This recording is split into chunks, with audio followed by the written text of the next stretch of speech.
Today we are diving into some of the most ruthless revenge stories ever recorded in human history.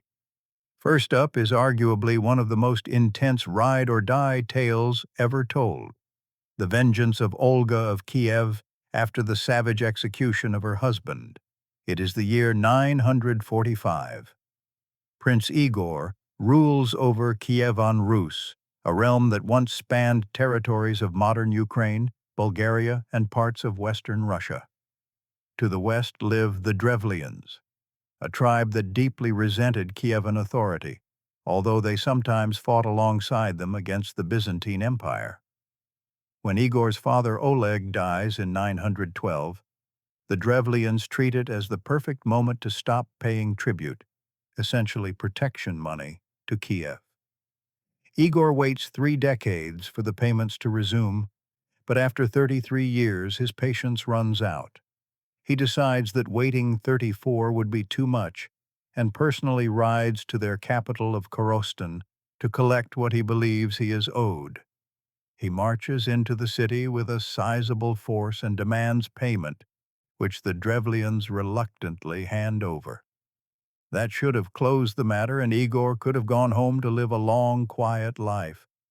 But on the way back, he decides the tribute is not nearly enough, turns around with only a small escort, and heads back to Korostan to demand more.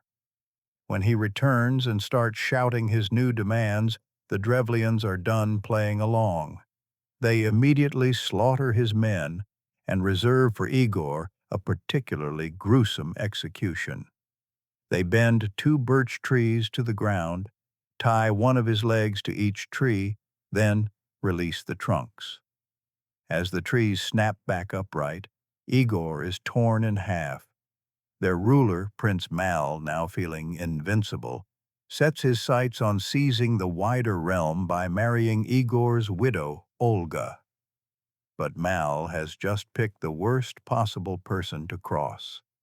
He sends 20 of his finest envoys to Kiev to inform Olga of Igor's death and propose marriage to unite their lands. Olga appears surprisingly calm, tells the messengers to rest by their boat, and promises that the next day her men will escort them into the city to meet her properly. The following morning her men go down to the river, but instead of simply guiding the envoys into Kiev, they lift the entire boat with all 20 men still inside.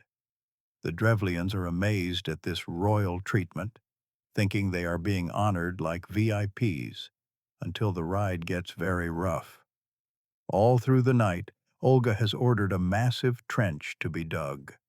When her men reach the pit, she commands them to tip the boat and all the envoys straight into the hole. She then has the ditch filled, burying the ambassadors alive while their people are powerless to help them. And Olga is only just warming up. Next, she sends her own emissaries to Korostan, asking Prince Mal to dispatch his most distinguished nobles to Kiev to escort his future bride. Unaware of what happened to the first group, the Drevlians obediently send a company of lords and powerful men. When they arrive, Olga invites these honored guests to relax in a bathhouse prepared especially for them, saying she will join them once they have refreshed themselves. The nobles are led inside, then Olga's men bar the doors, surround the building, and set the bathhouse ablaze, burning everyone inside alive. Olga then sends another message to Korostan, instructing Mal to prepare for her visit and requesting a great funeral feast to mourn her late husband before their supposed marriage. Still clueless about the true situation, the Drevlians organize a lavish banquet in her honor. She arrives, the celebrations begin, and she encourages them to drink deeply in memory of Igor.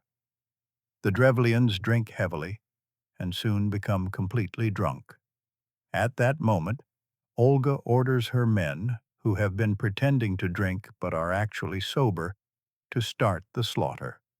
Her soldiers cut down the intoxicated, defenseless Drevlians by the thousands, including Prince Mal himself, while Olga is said to have watched and cheered them on. Still not satisfied, she returns to Kiev, raises a full army, and marches back to finish the Drevlians once and for all.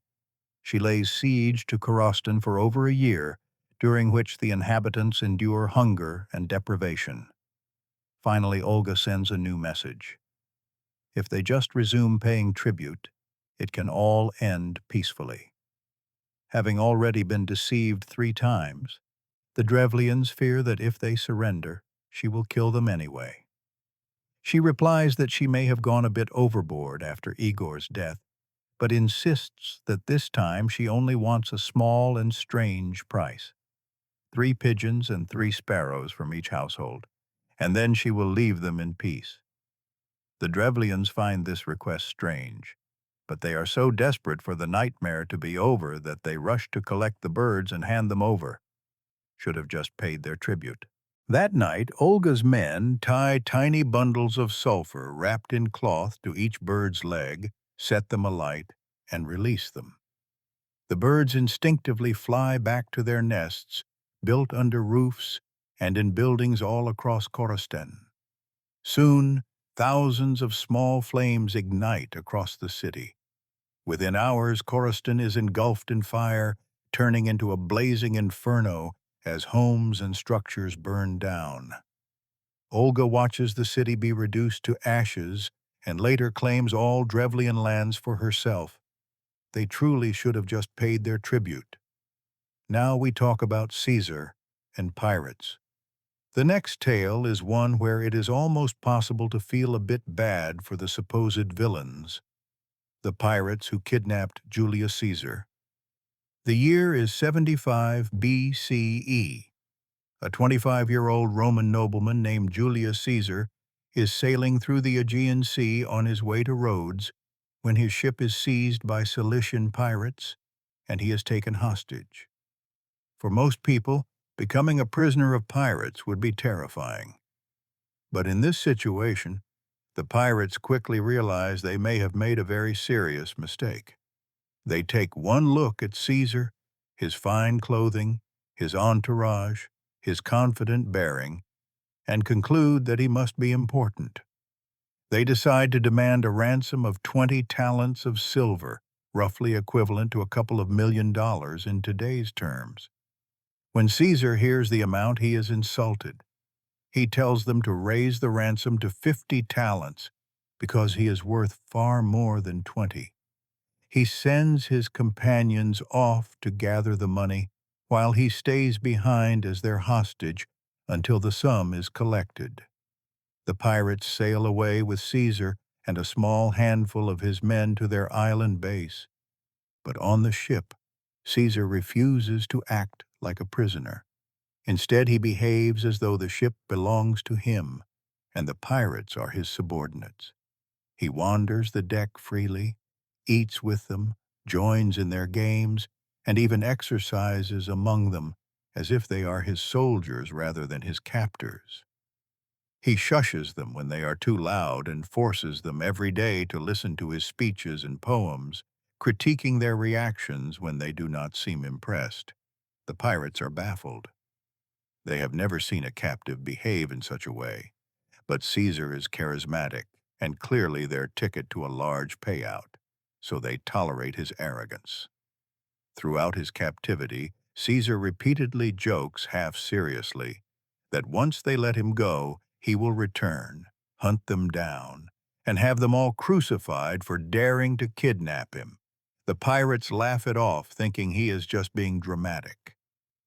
After 38 days, Caesar's men return with the 50 talents and he is released. The pirates go back to their island, celebrating their enormous prize and drinking, convinced they have secured their financial freedom. Caesar, however, does not relax.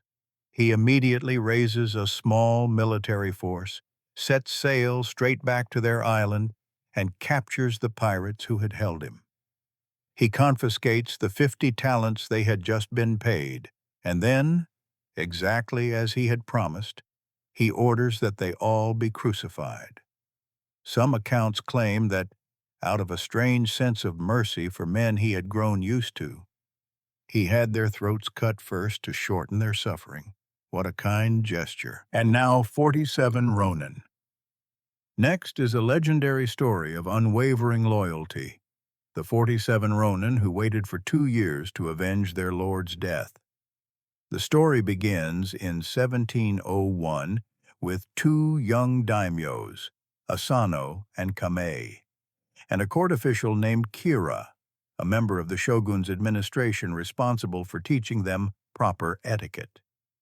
Kira has a reputation as an arrogant bully, and his closeness to the shogun means he can behave however he likes without serious consequences. When Asano and Kame come to Edo, they bring him gifts, essentially bribes, that Kira finds insufficient and therefore insulting. He spends his days mocking and belittling them. The young lords are not used to such treatment. Asano tries to endure the humiliation, but Kame reaches his limit and decides he will kill Kira.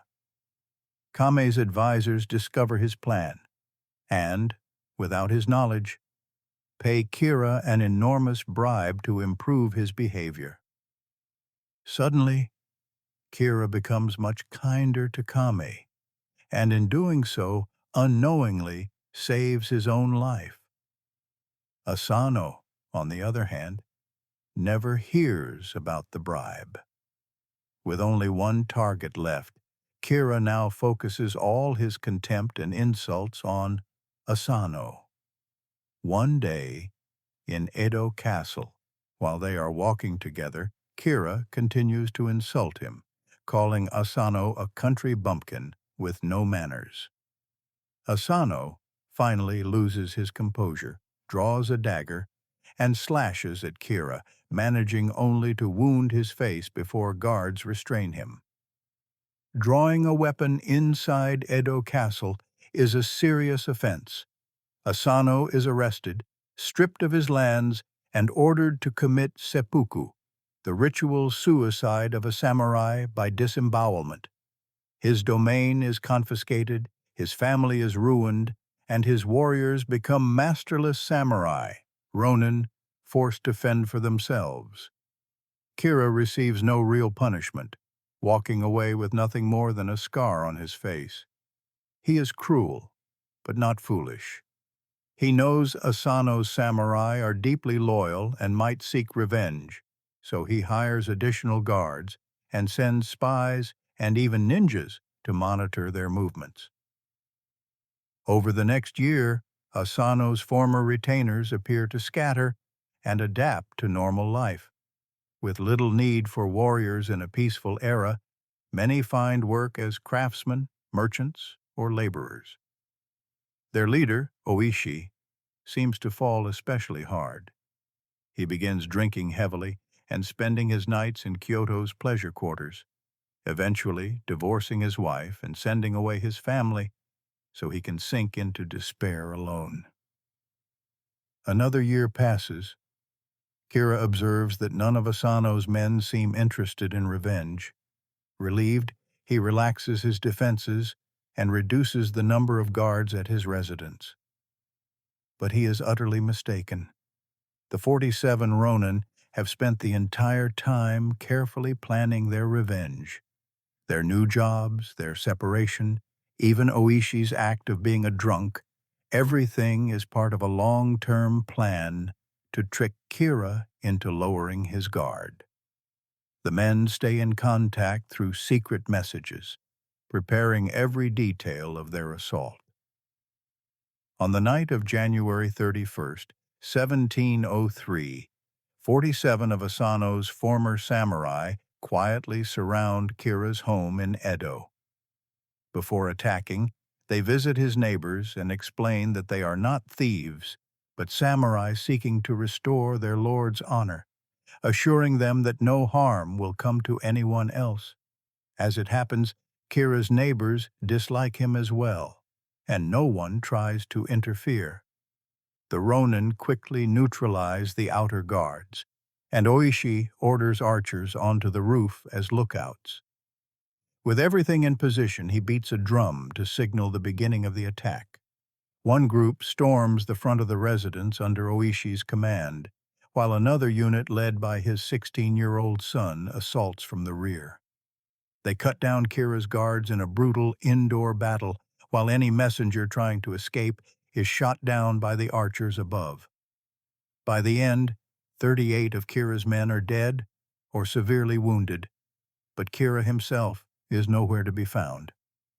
They search the house and find his bed still warm, proof that he recently fled. Eventually, they discover a secret passage hidden behind a hanging scroll that leads to a small storage building in the courtyard. Inside, they find a man crouched in the corner with a dagger, who lashes out in panic. The Ronins subdue him and call for Oishi, who recognizes Kira by the scar Asano left on his head 2 years earlier. Oishi kneels and respectfully informs Kira that they are merely fulfilling their duty to their lord. He offers Kira the same dagger Asano used and allows him the chance to die honorably by seppuku. Kira trembles and refuses to act, no matter how politely Oishi asks. Finally, realizing this could drag on indefinitely, Oishi takes the dagger himself and cuts off Kira's head. At dawn, the 47 Ronin set out on a 6-mile journey to Sengakuji Temple, carrying Kira's head to Asano's grave. News of the attack spreads quickly, and as they pass through Edo, townspeople come out to cheer them and offer food and gifts. When they arrive at the temple, they place Kira's head and now we will talk about the great Genghis Khan and the Khwarezm Empire. The final story may be history's ultimate example of mess around and find out, featuring Genghis Khan and an entire empire that paid the price. In 1218, Genghis Khan sends a caravan of about 450 merchants and traders to the Khwarezmian city of Otrar, aiming to open new trade routes to the west. When they arrive, the city's governor, Inalchuk, has the entire caravan executed and seizes their goods, selling the stolen wares to the elite in Bukhara. One camel driver escapes and makes it back to Mongolia to report the massacre to Genghis. Enraged, but still trying to resolve matters peacefully, Genghis sends a small diplomatic mission to Shah Muhammad, the ruler of the Khwarezmian Empire. The group includes one Muslim ambassador and 2 Mongol envoys. Genghis asks only that Inalchuk be handed over for punishment, and then everything can be settled. Instead, the Shah makes a catastrophic decision. He executes the Muslim envoy and humiliates the Mongols by shaving their beards, the ultimate insult in Mongol culture, before sending them back. At that point, the check they wrote with their arrogance is about to be cashed in full. Genghis, now furious, assembles an army of roughly 200,000 men to crush Khwarezmia. The Mongols strike multiple cities at once. 2 of Genghis's sons, Chagatai and Ogedei, lead the siege of Otrar to capture Inalchuk, while Genghis himself moves against Bukhara to punish those who benefited from the stolen goods. Using advanced siege weapons acquired in China, the Mongols breach the walls of Bukhara. Genghis rides into the shattered city and proclaims to its inhabitants that he is the scourge sent by God for their sins. He orders a massacre, sparing only skilled artisans and craftsmen who are enslaved, and young able-bodied men who are forced into service as human shields in future battles. Meanwhile, the siege of Otrar drags on for 5 brutal months. Eventually, a general inside the city realizes the situation is hopeless. He opens the gates with a few thousand men and defects to the Mongols, hoping to save himself by switching sides. The plan backfires. The Mongols despise traitors regardless of which side they came from, and they kill the general and his followers themselves. With the gates open, Mongol forces flood into Otrar and seize Inalchuk, who fights to the last, hurling roof tiles and bricks when he runs out of weapons. Some accounts claim that Genghis punishes Inalchuk's greed by having molten silver poured into his eyes and ears, a horrifyingly symbolic execution. After that, Genghis and his armies proceed to annihilate city after city across the Khwarezmian Empire. Shah Muhammad spends the rest of his life fleeing from the Mongols until he finally dies of pneumonia on a small island in the Caspian Sea. By the end of this campaign of revenge, the Khwarezmian Empire is effectively erased from the map, and Genghis Khan is believed to have caused the deaths of an estimated 15 million people, roughly equal to the combined populations of New York City, Los Angeles, and Chicago today.